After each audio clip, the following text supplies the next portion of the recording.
Hello friends, स्वागत है आप सभी का। दोस्तों, आज हम आगे बढ़ते हैं एक नए टॉपिक के साथ, सर्किल व्रत। दोस्तों, ये टॉपिक ज्यामिति में सबसे ज़्यादा इम्पोर्टेंट टॉपिक है। क्यों है वो मैं आपको भी बताता हूँ। ज्यामिति के जितने भी क्वेश्चन किसी भी कॉम्पिटिशन्स में आते हैं तो सबसे ज़्यादा क्वेश्चन सर्किल से पूछे जाते हैं। यहाँ तक कि हर कॉम्पिटिशन में 4 से 5 और 6 क्वेश्चन कहीं ना कहीं सर्किल से जुड़े होते हैं, जिसमें सर्किल की प्रॉपर्टी पूछी जाती है। आइए बात करते हैं सर्किल की। सर्किल सबसे पहले दोस्तों हम शुरू के 2-3 वीडियो में इसकी बेसिक के बारे में जानकारी लेंगे, और बेसिक जब कंप्लीट हो जाएगा उसके बाद हम इसके क्वेश्चंस करेंगे। क्योंकि हमें क्या है, बेसिक कमज़ोर होने की वजह से कई बार हमारे क्वेश्चंस हैं बहुत ही सिंपल क्वेश्चंस हमसे गलत हो जाते हैं, क्योंकि हमें बेसिक इतना क्लियर नहीं होता कि जिससे हम कंफ्यूज हो जाते हैं और कई क्वेश्चन गलत कर जाते हैं। तो सबसे पहले बात करते हैं व्रत होता क्या है। व्रत के लिए दोस्तों डेफिनेशन, जैसे आपको डेफिनेशन ज़्यादा इंपॉर्टेंट नहीं है लेकिन समझ लीजिए कि एक ऐसे बिंदु का बिंदुपथ, एक ऐसे बिंदु का बिंदुपथ, बिंदुपथ का मतलब बिंदु जिस पथ से गुजरेगा, जिसकी एक निश्चित बिंदु से दूरी अचर हो। अचर का मतलब कांस्टेंट। देखिए, जैसे कि एक ये बिंदु है, इस बिंदु का बिंदुपथ ये घूमेगा कैसे, एक दूसरा निश्चित बिंदु ये है, इससे इसकी दूरी है, ये डिस्टेंस, ये अचर होनी चाहिए। तो इस तरह घूमेगा दोस्तों। देखिए ये घूमेगा इस तरह, बिल्कुल राउंड गोल गोल, ये इस तरह ये बिंदुपथ बनेगा। और ये बिंदुपथ होता है दोस्तों व्रत या सर्किल। ये फिक्स पॉइंट, इस पॉइंट को हम बोलते हैं केंद्र या सेंटर, इसको बोलते हैं सेंटर सर्किल का। और ये जो रेडियस है यहाँ से यहाँ तक, इस रेडियस को हम स्मॉल r से लिखते हैं, और ये होती है त्रिज्या, रेडियस। इस बिंदु से ये दूरी, क्योंकि हमने बिंदुपथ ही बराबर दूरी पर लिया, तो ये दूरी इधर से ये दूरी, ये सभी दूरियां बराबर होती हैं। ये r है, ये r है, ये सभी दूरियां बराबर होती हैं। r रेडियस होती है, इसको त्रिज्या बोलते हैं। और ये बाहरी जो बाउंड्री है इसे बोलते हैं हम बाहरी को व्रत, और इस बाहरी बाउंड्री को हम एक नाम और देते हैं पेरीमीटर या परिधि। दोस्तों, नेक्स्ट बात करते हैं जीवा, इंग्लिश में कोड बोलते हैं। जीवा क्या होती है, क्योंकि हम जीवा, व्यास, त्रिज्या कई बार, और एक स्पर्श रेखा, ये पॉइंट्स ऐसे हैं जिनमें कई बार हम अगर उनको गौर से नहीं देखते तो हम कंफ्यूज हो जाते हैं। तो हम बात करते हैं जीवा की। दोस्तों, जीवा से बात करने से पहले हम एक बात और करेंगे। दोस्तों, हम अभी इस सर्किल के व्रत को 3-4 दिन में कंप्लीट करेंगे, इसकी थ्योरी पढ़ेंगे, क्वेश्चंस पढ़ेंगे। इसके बाद में दोस्तों हम एक सीरीज शुरू करने वाले हैं राजस्थान पुलिस के जो भी आप और आपके मित्र, जो भी आपके रिलेटिव तैयारी कर रहे हैं, वो इसका घर बैठे फ़ायदा उठा सकते हैं। दोस्तों, पूरा सिलेबस करवाऊंगा, क्रम बाय क्रम एक सिलेबस के पॉइंट है वो हम क्लियर कराएंगे, आप उसकी तैयारी कर सकते हैं। दोस्तों, जीवा की बात करते हैं। देखिए, ये एक व्रत है, हमने व्रत बना लिया, ये इसका सेंटर है, इस सेंटर को सी से लिख देंगे, और ये इसकी परिधि है। दोस्तों, ये व्रत है। जीवा क्या होता है दोस्तों, परिधि के किन्हीं भी दो बिंदुओं को मिलाने वाला रेखाखंड। मान लो ये दो बिंदु हैं ए, और ये दूसरा बिंदु है बी, इसको मिला दिया हमने, तो ये होती है दोस्तों जीवा, या इसको इंग्लिश में हम लिखते हैं कॉर्ड। ये जीवा है दोस्तों, ऐसे ये भी जीवा हो सकती है, ये भी जीवा हो सकती है, इस तरह से कोई भी जीवा हो सकती है। जीवा के बारे में बात दोस्तों, जीवा के बाद एक और टॉपिक आता है, जीवा के बाद आता है व्यास, या इसको हम लिखते हैं डायामीटर इंग्लिश में। व्यास क्या होता है दोस्तों, देखिए, जैसे ये जीवा आपने देखी अभी, अगर हम एक जीवा इस तरह खींचें जो सेंटर से होकर गुजरे, देखिए ये हमने खींची बिल्कुल स्ट्रेट लाइन, और इसका नाम रख लिया मान लो CD।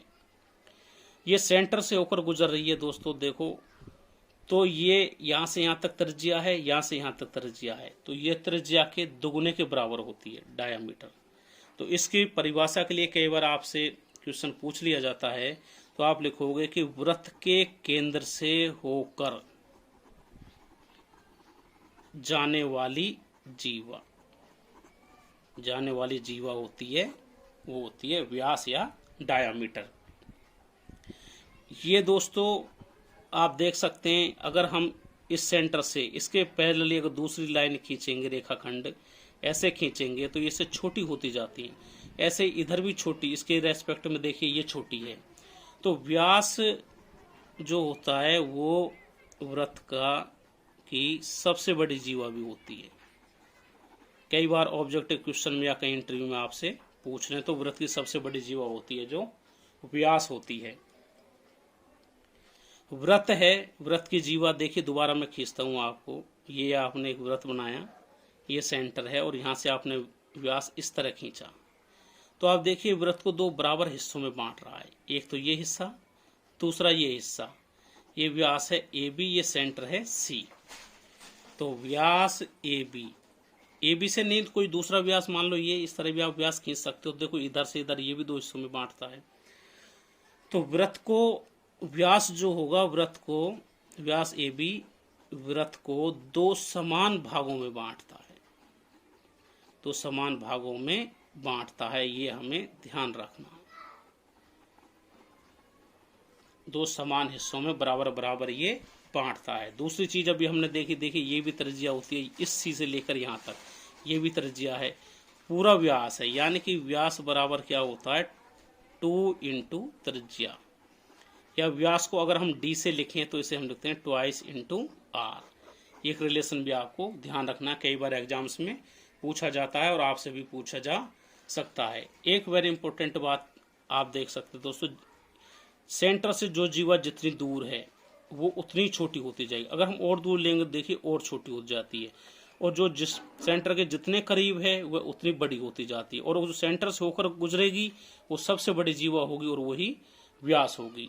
ये कुछ इंपॉर्टेंट बातें हैं, छोटी छोटी बातें, लेकिन आपको याद रखनी है, क्योंकि ये चीजें आपके बहुत ज्यादा काम आने वाली हैं। दोस्तों नेक्स्ट बात करते हैं वृत्तखंड। वृत्तखंड को दोस्तों सेगमेंट भी लिखते हैं। वृत्तखंड होता क्या है, देखिए दोस्तों, जैसे आपने कोई वृत्त खींचा, ये वृत्त है, ये सेंटर है, आपने कोई जीवा इस तरह खींची, मान लो ये एक जीवा है, तो देखो दोस्तों ये दो जगह वृत्त को बांटती है। एक वृत्त तो दोस्तों आपका ये है और एक वृत्त आपका ये है, दो हिस्सों में काट। ये जो हिस्सा है, क्योंकि ये छोटा है तो इसको बोलते हैं दोस्तों लघु वृत्तखंड, या दोस्तों इसे हम लिखते हैं माइनर सेगमेंट। माइनर सेगमेंट ऊपर वाला बड़ा है तो दोस्तों इसे लिखेंगे वृहद, या इसको लिखते हैं दोस्तों दीर्घ। दीर्घ लिख लो, वृहद लिख लो, वृत्तखंड, या इसको लिखेंगे दोस्तों मेजर सेगमेंट। ये दोस्तों हमें पता होना चाहिए। ये दोस्तों वृत्त के खंड की बात है। ऐसे दोस्तों इस चाप की बात करें, देखो यहां से लेकर यहां तक का चाप है और ये ए बी है। चाप मतलब ये हिस्सा, इस हिस्से की बात करेंगे, मैं आपको दूसरे कलर से बताता हूँ। केवल इस इतने हिस्से की बात करते हैं, ये हिस्सा, ये चाप है। एक चाप ये हो गया दोस्तों, दूसरा चाप इसके अलावा ये बचा हुआ चाप ये हो गया। तो इस वाले चाप को चाप ए बी, ऐसे इसे हम चाप को ऐसे लिखते हैं, ये होगा दोस्तों लघु चाप। और ये जो बचा हुआ चाप दोस्तों, अगर मान लो हम यहाँ पॉइंट ओ ले लें और यहाँ पॉइंट डी ले लें, तो हम इसे ए ओ बी लिख सकते हैं और इसको ए डी बी। दूसरा दोस्तों चाप ए डी बी, ये हो जाएगा दोस्तों दीर्घ चाप। ठीक है दोस्तों। इसके बाद में दोस्तों अगर एक इस तरह का चाप या खींचते हैं, देखते हैं हम, एक व्यास देख लेते हैं या जीवा जो सेंटर से गुजर रहा है, सेंटर से जीवा गुजरेगी, व्यास होगा ये देखिए, ये वृत्त को दो हिस्सों में तोड़ता, तो ये यहाँ से यहाँ तक के चाप भी से दो हिस्सों में ही तोड़ेगा। इस तरह ये ऊपर का जो हिस्सा है बचा ये, और एक नीचे बचेगा, दोनों बराबर होंगे पहली बार। और ये क्या होगा दोस्तों, आधा हिस्सा इसे बोलते हैं अर्धवृत्त, सेमी सर्कल इसको बोलते हैं, अर्धवृत्त सेमी सर्कल। ऐसे दोस्तों अगर आप किसी एक दूसरे वृत्त की बात करें, देखिए ये सेंटर है, ये इसका व्यास है, एक व्यास हमने और खींच दिया तो देखिए इसने 4 हिस्सों में बराबर बराबर बांट दिया वृत्त को। तो एक इस हिस्से की बात करें, ये चारों हिस्से बराबर होंगे, केवल एक हिस्से की बात करें तो ये होता है दोस्तों क्वार्टर सर्कल, क्वार्टर सर्कल। दोस्तों ये छोटी छोटी बातें हैं पर बहुत इंपॉर्टेंट बातें हैं, इन्हीं बातों को ध्यान रखना है जिससे गलती होने से बच सकें और एक आप अच्छी परफॉर्मेंस कर सकें। दोस्तों नेक्स्ट बात करते हैं sector of a circle, sector of a circle. Sector क्या होता है दोस्तों, देखिए एक वृत्त लेते हैं, ये आपने एक वृत्त लिया, ये इसका सेंटर है, ये रेडियस है दोस्तों, ये भी रेडियस होगी और ये मान लो एंगल है थीटा। तो इतना जो हिस्सा इस वृत्त का हुआ, शेष हिस्सा ये है, ये वृत्त का हिस्सा ये कहलाता है सेक्टर। ये थीटा चेंज भी हो सकता है, इस सेक्टर की बजाय हम दूसरा कोई सेक्टर इस तरह से ये भी बना सकते हैं, ये अलग सेक्टर होगा, वो सेक्टर अलग है, ये अलग है, इस तरह इन्हें बोलते हैं हम सेक्टर। इसके बाद में दोस्तों जीवा से रिलेटेड अभी हमने पढ़ी थी 2-3 बातें हैं, वो आप नोट कर लीजिए। सबसे पहले जो जीवा केंद्र से या सेंटर से जितनी दूर होगी वह उतनी ही छोटी होगी, और जो जीवा सेंटर के जितने केंद्र से पास होगी वो उतनी ही बड़ी होगी। इसका एक अर्थ और हम कह सकते हैं कि केंद्र से समान दूरी पर स्थित, केंद्र से समान दूरी पर स्थित जीवाएं समान लंबाई की होती हैं। कैसी होंगी दोस्तों, समान लंबाई की होंगी। कैसे, देखिए जैसे ये सर्किल है, या आपने बनाया, ये सेंटर है दोस्तों, इससे डिस्टेंस जैसे एक जीवा ये है और इससे डिस्टेंस इसकी 3 है। अब ऐसे ही आपने 3 यहाँ पर, ये भी 3 है और यहाँ से आपने एक जीवा ऐसे मिलाई डिस्टेंस, ये 90 डिग्री होगा डिस्टेंस देखने के लिए, ये भी 90 डिग्री पे होगा। तो इस जीवा की मान लो ये जीवा ए बी है और ये सी डी है, अगर ये डिस्टेंस बराबर है तो ए बी बराबर होगी सी डी। दोस्तों सेंटर से बराबर दूरी पर स्थित जीवाएं बराबर लंबाई की होती हैं, ये आपको ध्यान रखना है, बहुत इंपॉर्टेंट है, आपके बहुत ही काम आने वाला है। दोस्तों जीवा केंद्र पर कोण भी बनाती है, कोण से रिलेटेड बात करेंगे हम।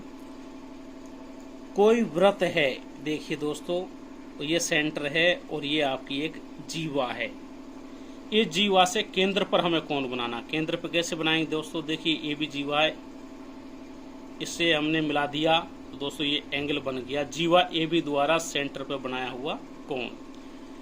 अब हम दूसरी जीवा देखते हैं, मान लो ये एक जीवा ये है सी डी, तो इसको मिलाया तो ये एंगल बनेगा दूसरा, तो ये कोण होगा सी डी द्वारा केंद्र पर बना हुआ।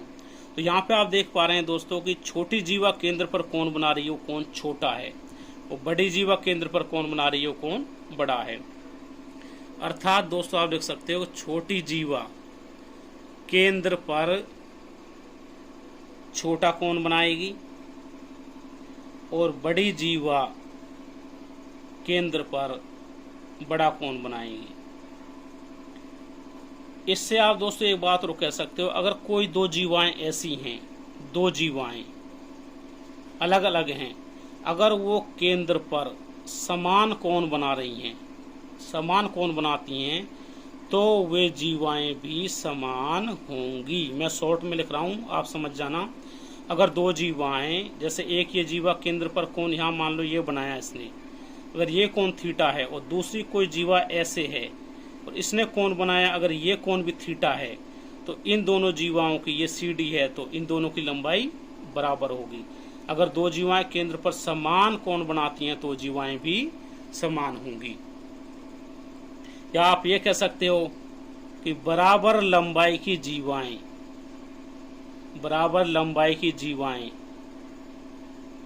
केंद्र पर बराबर कोण बनाती हैं, ये भी आप कह सकते हो। दोस्तों बात करते हैं केंद्र से जीवा पर लंब। केंद्र से जीवा पर लंब कैसे होगा दोस्तों? सबसे पहले एक सर्कल बनाइए। ये आपने एक सर्कल बनाया, इसका सेंटर है C और मान लीजिए कोई जीवा है, ये जीवा का नाम आपने रख दिया PQ। इस केंद्र से जीवा पर अगर लंब डालेंगे तो दोस्तों ये लंब इस तरह डलेगा, ये एंगल 90 डिग्री का होगा और ये इस बिंदु मान लो D बिंदु पर इन्होंने आके मिले। तो दोस्तों अगर ये लंब है, इस पर PQ पर लंब है, तो दोस्तों ये इस PQ रेखा को समद्विभाजित करता है, अर्थात केंद्र से जीवा पर डाला गया लंब जीवा को समद्विभाजित करता है, अर्थात उसे बराबर दो टुकड़ों में बांटता है। कैसे बांटता है थोड़ा सा मैं आपको समझा देता हूँ। देखिए इसको आप इस पॉइंट पर मिलाइए और इसको इस पॉइंट पर मिलाइए। देखिए ये दोनों त्रिज्याएं हैं वृत्त की, तो ये बराबर होंगे आपस में, ये भी R है और ये भी R है। ये जो लाइन है, अब देखिए दो त्रिभुज बन गए, त्रिभुज नंबर 1 और त्रिभुज नंबर 2, ये दोनों रेखाएं बराबर हैं। ये कॉमन लाइन है इनकी, तो ये बराबर है और ये 90 डिग्री है, तो दोस्तों ये भी 90 डिग्री होगा। यानी दो रेखाएं समान है, एक कोण समान है। इस तो क्या हुए, दोनों त्रिभुज कैसे हुए, सर्वांग सम हो गए। दोनों त्रिभुज सर्वांग सम है तो ये भी बराबर होगी और ये बराबर, अर्थात PD बराबर होगा DQ। PD बराबर DQ हुआ, इसका मतलब है कि लंब CD लंब है, वो भुजा PQ को समद्विभाजित करता है, भाजित करता है। दोस्तों इसे याद रखना है, आगे हम इसका प्रैक्टिकल करेंगे। दोस्तों नेक्स्ट एक रूल की बात करेंगे, आप लिख लीजिए रूल नंबर 1। क्या है दोस्तों, अगर कोई व्रत है, ये व्रत है दोस्तों, और इसकी दो जीवाएं हैं। कैसे जीवाएं दोस्तों, एक जीवा ये है और ये जीवा ये है। मान लीजिए पॉइंट A है, ये B है और ये C है। अगर दोस्तों ये दोनों जीवाएं बराबर हों, अगर लिख लीजिए आप, अगर AB बराबर हो AC, दोनों जीवाएं बराबर हों, तो वृत्त का जो केंद्र होगा वो इस कोण के समद्विभाजक रेखा, समद्विभाजक मान लो इसको समद्विभाजित करने वाली एक रेखा है, ये कोई रेखा, इस पर स्थित होगा इसका केंद्र। कैसे होगा, मान लीजिए यहाँ पर इसका केंद्र है, ये इसको ऐसे मिलाया, इसको ऐसे मिलाया, ये केंद्र है, तो इसका केंद्र होगा, इसको समद्विभाजित करने वाली रेखा पर इसका केंद्र स्थित होता है। दोस्तों देखिए इसको हमने यहाँ मिला दिया, ये C लिखा दोस्तों, से O लिख लीजिए सेंटर को। देखिए मिलाया हमने, अब ये दो त्रिभुजों में डिवाइड हो गया, 1 और 2। इन पर हम ध्यान देंगे। पहले इस त्रिभुज को देखिए, ये जीवा और ये जीवा बराबर हैं, दोनों हम मान चुके हैं, तो ये बराबर होगा इसके। दूसरा दोस्तों ये रेडियस है R और ये भी रेडियस R, ये दोनों बराबर होंगे।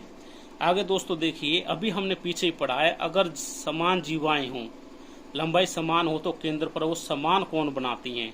तो ये जीवा यहाँ केंद्र पर ये समान कोण बनाएगी और ये दोनों ये समान कोण, ये कोण अगर x है तो ये कोण भी x ही होगा। अब देखिए दो भुजाएं समान, ये भुजा समान, इधर ये भुजा और ये कोण समान, इसका मतलब कोण 1 सर्वांग सम है त्रिभुज 1 सर्वांग सम है त्रिभुज 2 के। दोनों त्रिभुज सर्वांग सम है, इसका मतलब ये कोण और ये कोण भी आपस में बराबर होंगे। बराबर होंगे इसका मतलब ये जो रेखा है इस पूरे एंगल को समद्विभाजित करती है और इस पर ही इस वृत्त का केंद्र स्थित है। तो दोस्तों आज के लिए इतना ही। नेक्स्ट वीडियो में हम आपको इस तरह के कुछ इंपॉर्टेंट रूल्स और बताएंगे जो आपके एग्जाम में क्वेश्चन सॉल्व करने में काफ़ी हेल्पफुल होंगे। अगर दोस्तों आपको हमारा वीडियो अच्छा लगा हो तो आप इसे लाइक, शेयर और सब्सक्राइब करिए। और अगर किसी भी तरह की आपको कमी नज़र आती है, आपको सुझाव देना चाहते हैं, तो आप हमें ज़रूर कमेंट बॉक्स में लिखिए। आगे हम नेक्स्ट वीडियो लेकर आपके साथ हाजिर होते हैं। वीडियो देखने के लिए सभी का बहुत बहुत धन्यवाद।